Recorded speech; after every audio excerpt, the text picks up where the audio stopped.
Now, this evening we're here to do a few things. We're here to have some drinks, to share some company in this beautiful garden, and also we're very fortunate that we will get to listen to some beautiful songs by Julia Colomb.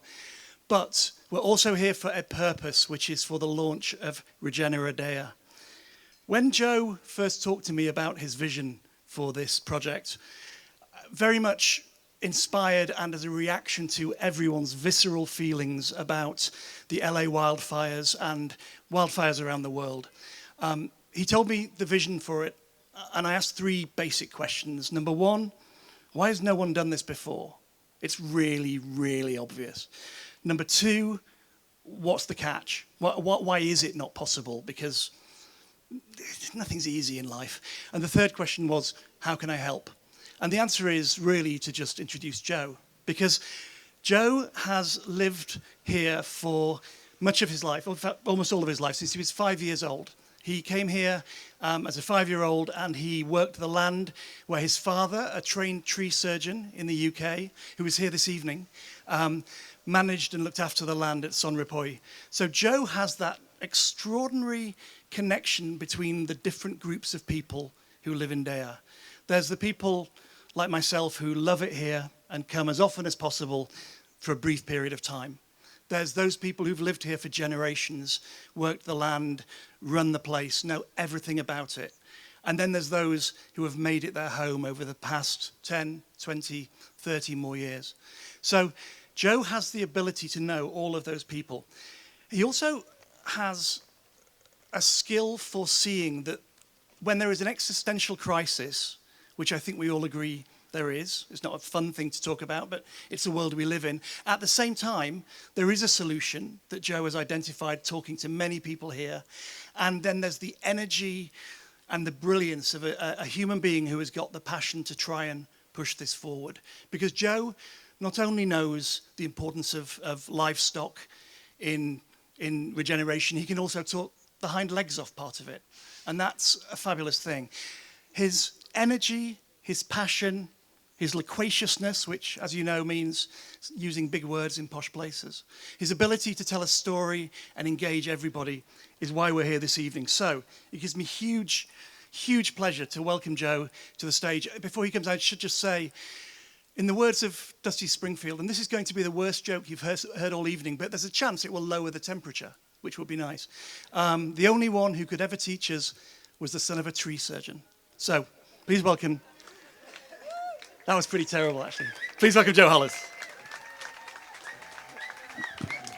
I was not expecting that, Jonathan. I don't know if to thank you or to scold you, because it's going to be impossible to live up to that.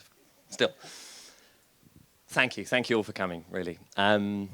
Standing here in this most beautiful garden, right, nestled in this amazing village, don't you find it's hard to believe that this was once actually the most inhospitable corner of the whole of Mallorca? And Mallorca itself was quite literally probably the most inhospitable island in the whole of the Mediterranean.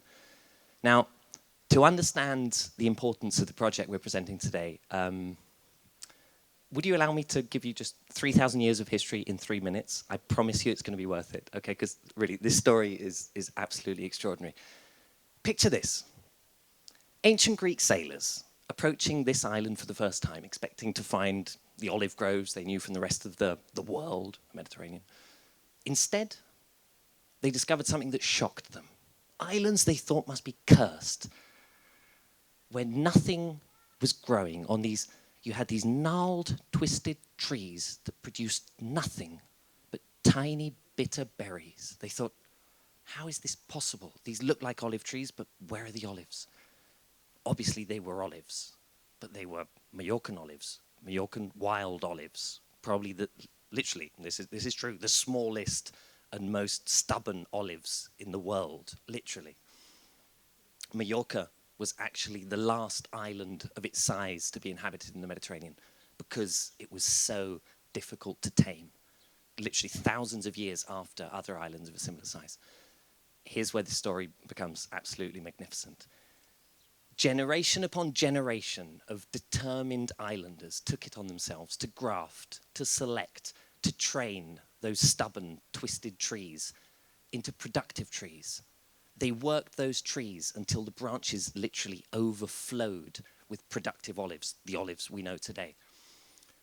It wasn't until the 10th century, that's the day before yesterday, that these islands began to be truly tamed. And of course, we all know it was with the arrival of Islamic settlers. They brought revolutionary skills in water management, in dry stone building. Those people looked at these impossible mountains. They saw opportunity, and they got to work. They built terraces out of carved rock that would have made Roman engineers weep with envy. They built amazing water catchment, distribution, storage systems to harness every possible drop of rainwater. They called this village Deià, which literally means village. The Serra de Tramuntana wasn't fully settled until even later. So in the 13th, 14th, 15th centuries, as population expanded, people were pushed out into the steeper slopes, places where no one wanted to live. All they could do, as there was no earth deep enough to grow anything from scratch, all they could do was to graft those wild, stubborn trees that were growing from cracks in the rocks. Around those trees, they built terraces. With terraces, of course, they could plant cereal. They captured water. They brought in livestock. This is crucial. Here is where the story really becomes magical. Here is where the human intervention doesn't only benefit people, but it benefits nature itself. Sheep began to thrive on wild shoots, keeping the productive, healthy olive trees that were producing the food. Birds literally changed their migration patterns to come and feast on the new abundance of olives. So biodiversity exploded. Terraces like these captured water like giant sponges, feeding into the precious aquifers of the island. These same forests, these orchards sequestered carbon, tons and tons of carbon. So we're talking about ecosystem functions, services, they usually call them today. But the wealth also that it built. By the 18th century, these islands, this was one of the wealthiest corners of the Mediterranean, all thanks to that agriculture. It's amazing if you think about it. This, honestly, it's what motivates me. It's, in a sense, it's proof that we can, if we really get things right, we can improve nature as people. If we don't just live alongside natural systems and trying to survive, but we actually recognize that we are part of nature, then is when we elevate it. When we elevate nature, we elevate ourselves, we elevate our communities. History lesson over, if you like. This is my TED Talk. Thank you for coming. But here today, I think it's fair to say that we can see, as Jonathan said, we're facing new challenges. Right now, the Mediterranean Sea is actually warming 30% faster than global average. Forest fires, flash floods, droughts, they've become the new normal. The big problem here is that traditional land management has basically broken down. 80% of the legendary olive groves, what made us famous, what we love to boast about, and we put it on all our brochures and all our billboards, 80% of those olive groves are abandoned today. The mosaic, because for hundreds of years there was this healthy mosaic of forests, olive groves, vineyards, more forests, orchards. That's given away to abandoned, unmanaged woodland. There's more dead wood accumulating now in these forests, and more homes, by the way, nestled in these forests, than ever before. Every single forestry expert on these islands agrees on one very simple fact.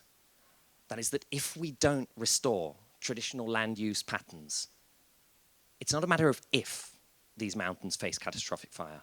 It's a matter of when. And we've seen this play out, as Jonathan said, from California to Greece to France right now. Once a fire reaches a certain scale, nothing's going to stop it. No fire engines, no helicopters, no amount of bravery is going to save us. It's not. But we have the solution. It's not that we have the solution. You talk to anyone who's grown up here, the solution is obvious.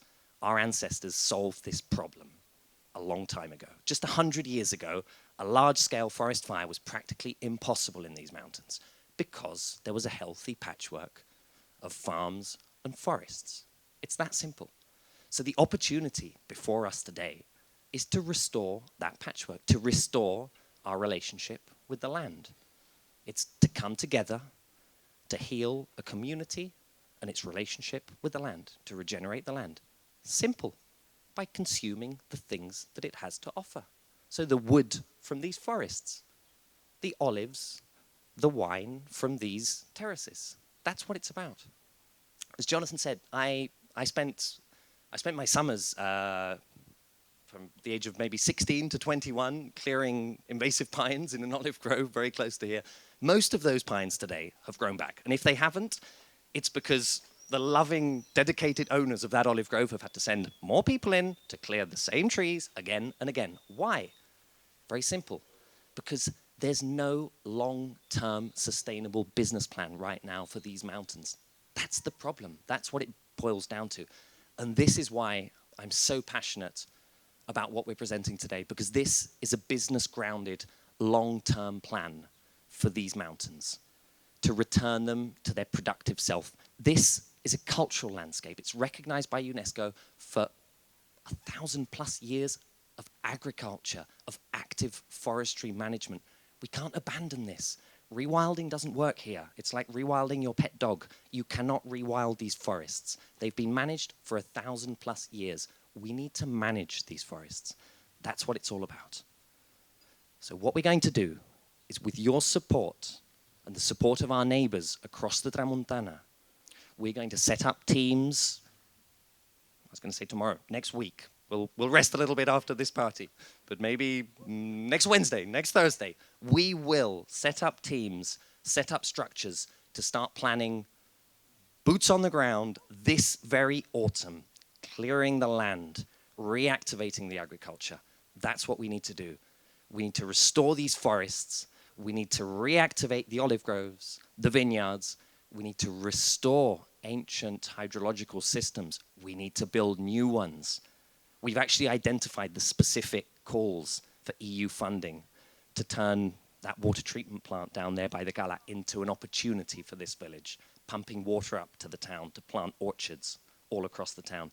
We need to turn hotels like this one into hubs of regeneration of these forests. Do you realize there's actually a very solid business case right now to heat and cool a hotel like this one, or a home like the homes we live in, for less money than we're spending now on fossil fuels with the fuel from these mountains? This is actually feasible right now.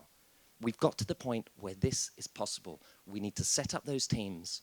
With those teams, with those experience, we're going to unlock millions in EU funding, in carbon offsetting revenues. We have a methodology now that we're actually testing, and it's working in Somoraghes, in Valldemossa, to generate the dreaded carbon credits, but this is a more holistic version of a nature-friendly carbon credit that generates income for well-managed olive groves, for regenerative agriculture.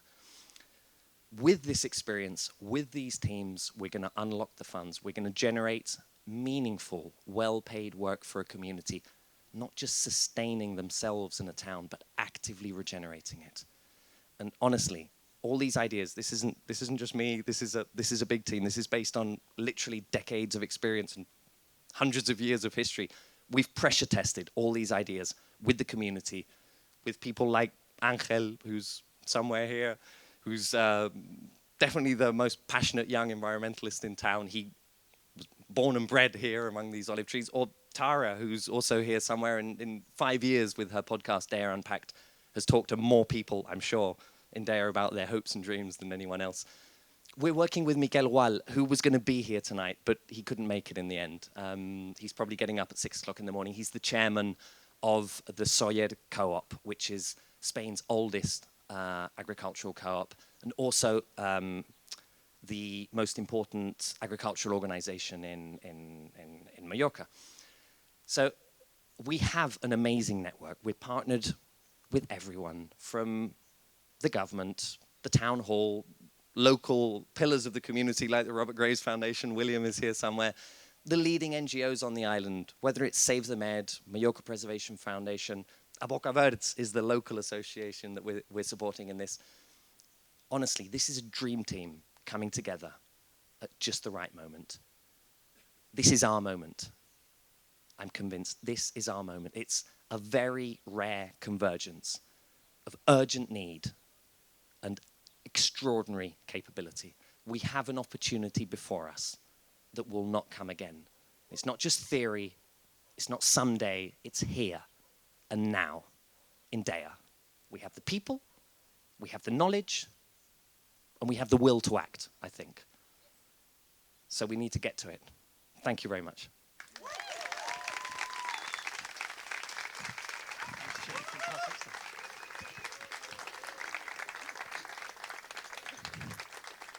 Thank you, Joe. We seem to have been the victims of theft. Someone has stolen my microphone stand, but I'm going to push through. Obviously, Joe is completely fantastic and has such a great story to tell. Now, working with him on this project and thinking about this evening, he told me these ideas. I talked to every member of the team. But of course, it's the 21st century. I did my own research on the internet. I mean, yeah, hundreds and hundreds of years of knowledge, but I Googled it. He's right about everything. Fact. So, the reason we're here this evening is that there's nothing more powerful than an idea whose time has come. And we need your support. Joe and the whole team absolutely need your support. This is a critical moment for this mountainside because we've seen time and time again that nature does not recognize boundaries. Bees and butterflies, fires and floods, they don't see where your gate is. They don't see where your wall is. Unless you and your neighbors work together. Everybody needs to come together to make this thing better and safe, really. The other thing, though, is the reason this is so brilliant is that all it requires is for people to bring the thing they can afford to bring. They just need to bring what they have to make it happen. So from those people who have lived on this land for generations, have worked this land, who understand how it works, what Regenera Deià requires from you is your skills, your knowledge, and your labor, which will be well paid, to actually begin to do the jobs that need to be done in the off-season to make it safer for everybody. From big industry and companies and international foundations, trusts, and governments, it's the requirement to spend the resources that you already spend on regeneration, on making the land a safer place, and on carbon credits here in Deià rather than sending it abroad. And from you, people here who have resources, whether that be land or money, it's the initial seed funding and support that the team needs to begin the project and the process. They need to raise money right now because from here, it's about applying for international funding, which will come because it always has, because every time Joe has done this, it has worked. It's proven every single time. But for now, it's the commitment tonight to help as much as you possibly can to get this whole project going. And we can talk about why we're here. Voltaire, at the end of Candide, said, "Be that as it may," about all the arguments about how we get to a place. All that matters is we have to cultivate our garden. And that's absolutely the truth. Because Joe is not looking to just go for the low-hanging fruit in this project. Although, ironically, low-hanging fruit is actually, because of the water content, can be quite useful in the whole process. But that's not the point. Joe, sorry. We need to support the whole team. So if you have questions, if you want to talk more about this project, please ask the experts who are here. Ask Angel, ask Louise, ask Tara, ask Joe. If you want to talk about Voltaire, come and talk to me, because obviously that's my speciality. But it's fantastic to have you all here this evening, because this is the moment. We need to act together to make this the safest place on Earth, as well as the most beautiful place on Earth. Thank you very much. Shortly, we'll have a performance from the very wonderful Julia Colomb. But in the meantime, I'd invite you all now to have a drink, ask more questions of Joe, mingle, meet people, and have a fantastic evening. Oh, sorry, there's a whole, I'm being heckled. Over here, in this gazebo, some say gazebo, I've heard the word pergola. You decide. This structure that's slightly taller than Joe is, inside here are pieces of print. Gives you an idea of what to do. You can fill out a pledge form this evening. And, of course, it's vital that people do, because I think there's an American expression, Emily, isn't it? Emily's List. Early money is like yeast. It helps raise the dough. This is what's needed at this moment, is that initial fuel to get this thing going. So any other questions for me or for Joe? It's excellent. It's turned into a town hall. Absolutely. We'll be over to you in about 12 seconds. So excellent. And I know that's probably what you were all thinking. So thank you all for your time. I'm glad we've taken away the pressure about when to donate. It's now. Thank you very much. Have a wonderful evening. Good night. I wonder if I mentioned any of the things I was